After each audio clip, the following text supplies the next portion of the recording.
Hey you guys, it's Mr. Bo here from church, and I hope you're enjoying time right now with family and friends and kind of being stuck at home. I know it's not the best time. Maybe some of you think it's great, no school. I don't know, but I know life has changed a lot, and I know I miss you guys. I miss seeing you at church. I know I'm sure a lot of you miss going to church and learning about God and seeing friends and learning about the Bible and all those cool things. And hopefully soon we'll all be able to hang out again and talk about Jesus and all the fun stuff that he's doing in our lives. And so for now, I hope you all are staying safe at home and enjoying all the things that you get to do with your family. Now, last week, Miss Bree talked about Daniel chapter 1, which was about Daniel and three young men, Shadrach, Meshach, and Abednego, and how they were taken from their homeland and gone to Babylon. Now, Babylon was a place that was different and foreign to where they were from when they grew up. And there's a king there. His name, if you remember it, was Nebuchadnezzar. And Nebuchadnezzar ruled Babylon and all the people there. And today, we are going to be learning from Daniel chapter 3, which is some years after Daniel chapter 1 that you guys learned about last week. And so if you want to open up your Bibles with me to Daniel chapter 3, we're going to be hearing about a cool story about these three young men. Now, this is a story that follows 3 years since Daniel chapter 1, when these men, Shadrach, Meshach, and Abednego, were learning and being instructed and growing big and strong and eating well, and they were in service to the king. They served directly to King Nebuchadnezzar.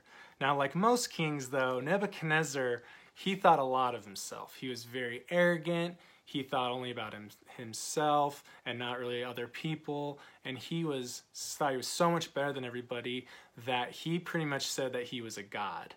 And so what he did is he created this huge gold statue for everyone to worship. And it was made in his likeness. So he made everybody say, hey, you are the biggest God there is, and so we're going to worship this gold statue that you have created. Now, this statue isn't as big as the one he made in the Bible. The one he made is 90 feet tall. That means if you stood on top of Fellowship, our church, you could see it in the mountains. That's how big it was. You could see it from so far away. So it was a very big statue, if you can imagine. Now, with that, we are going to get into this cool story about Shadrach, Meshach, and Abednego and the fiery furnace. So like I said, King Nebuchadnezzar had made this huge gold statue that everyone had to worship. So some of our main characters of this story, we have Nebuchadnezzar, and this is going to be Nebuchadnezzar right here. He's the bad guy of the story.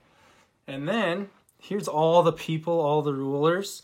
And our three main characters, we have Shadrach, right here, Meshach, over here, and last but not least, Abednego. Shadrach, Meshach, and Abednego, they were the three young Jewish men that were living in this city at the time. Now, the king had created this huge statue, like I mentioned, and sent word to all these leaders and rulers right here, which included our three main characters. And they made them come and stand before this statue. They didn't really know what they were doing, so they were just like, all right, let's stand before this statue and see what happens. And then one of the king's assistants, this guy over here, declared in a loud voice, "People of every nation and language, you are commanded, when you hear music play, you are to fall down and worship this God, this gold statue that King Nebuchadnezzar has put up. Whoever does not obey immediately will be thrown into the fiery furnace." And so the people were afraid. They were like, "Well, I don't want to die." And dun, dun, dun, dun, when the music played, they all fell down and worshipped the gold statue, just how Nebuchadnezzar had wanted. But here's the thing: all but three had fallen down and worshipped Shadrach, Meshach, Abednego. They worshipped one God, and so they just kept standing. The king was furious. He said, "There are three people who are not bowing before me. And so he sent for these three men. And so Shadrach, Meshach, and Abednego came over and stood before the king. And the king said, "Why do you not worship this statue I have put before you? If you do not, you will be thrown into the fiery furnace. Who is there a God that can save you from my power?" Shadrach, Meshach looked around and saw everyone else bowing and answered to the king, "King, if the God we serve exists, then he will surely rescue us from any fire or any harm you put in our way. We want you to understand that even if he does not rescue us, we will not worship false gods that you have put before us." And so the king became furious and started shaking. He said, "What? Fine then. You have sealed your fate. To the furnace." Dun, dun, dun, dun. The fiery furnace. And he said, "Guards, take these three men and throw them into the furnace." So 3 guards came up and took away Shadrach, Meshach, and Abednego and threw them into the furnace, just as the king had commanded. So our 3 young Jewish men were thrown into this fire. And it was so hot that even the guards that were thrown in had caught on fire and died themselves. And so they were just chilling there, and then, was probably how it went. And so they were gone too. So King Nebuchadnezzar laughed, "Ha ha, I've defeated them. No one can save them now." But then he noticed something interesting was thrown in the fire as well. And he said, "What? Did we not throw 3 men in there? How is it that I see 4 young men?" And so he came up and called and shouted to them, "Shadrach, Meshach, Abednego, you servants of the Most High God, come out." And so they all exited the fire, Shadrach, Meshach, and Abednego.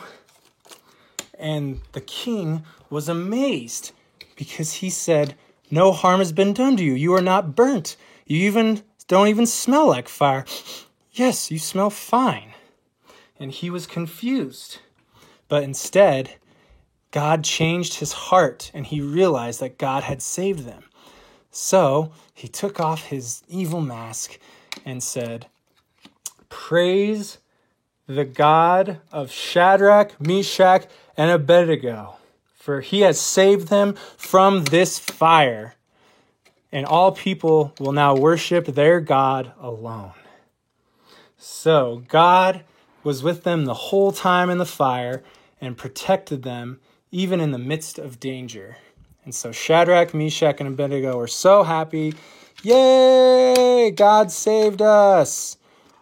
And God had changed the heart of the Nebuchadnezzar king who had been so hurtful before. So, what can we learn from this story of Shadrach, Meshach, and Abednego? I know it was kind of crazy seeing all those characters, but I think the biggest thing that we can learn is that the God that we worship is the one true God. And God doesn't want us to worship other gods or other people or statues or anything. Like the story where Nebuchadnezzar puts up this statue and says, "Worship me." Shadrach, Meshach, and Abednego loved God so much they said, "We will not worship anybody else." And that's a pretty hard thing to do. And so may you guys remember that there is only one God that we serve, one good God, and we don't need to serve anybody else. The other thing we learn is that God can rescue his people from anything. God knows when his people are in danger, and he's going to help them out. And all you have to do is call out to God. Like the 3 men in our story, Shadrach, Meshach, and Abednego, also some of my favorite characters from movies. They called out to God, and God rescued them. They stood firm in their faith and said, "We are not going to let you win today, Nebuchadnezzar, because we know that our God is the only God to worship."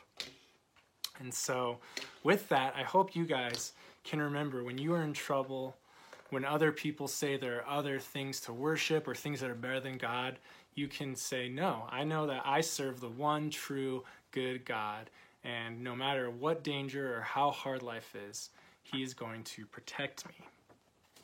So would you guys pray with me real quick as we give these things up to the Lord during this time? Dear Lord, thank you so much for creating us. God, we know that right now life is hard. We're stuck at home. Life's different, and we don't know what to do sometimes. But God, would we remember, one, that you are the only true God. You are the best thing for us and the only thing we want to worship. And would we also remember, God, that in these hard times, these times of trouble, that we can call on you, God, that we can pray to you, that we can read about you, we can talk about you with other people. God, would we truly remember that you are good and you are here to help us. Even in this crazy time when we're stuck at home and we don't have school and we don't get to see our friends and we don't have our sports and summer is so close. God, would we trust you and would we be there with you during this time? We pray all these things in your name. Amen. All right, you guys, thank you so much for being a part of this story with me today. Like I said, I miss movies. Hopefully it was fun for you to see some of these different characters as we talk about the Bible and how God can save us, how God can rescue us, and how he is the only good God that we worship. So hope you have a great rest of your week coming up. This last month or so of school, would that be fun as the weather warms up? And know that I miss you guys, and I can't wait to hang out with you again. See you guys later. Bye.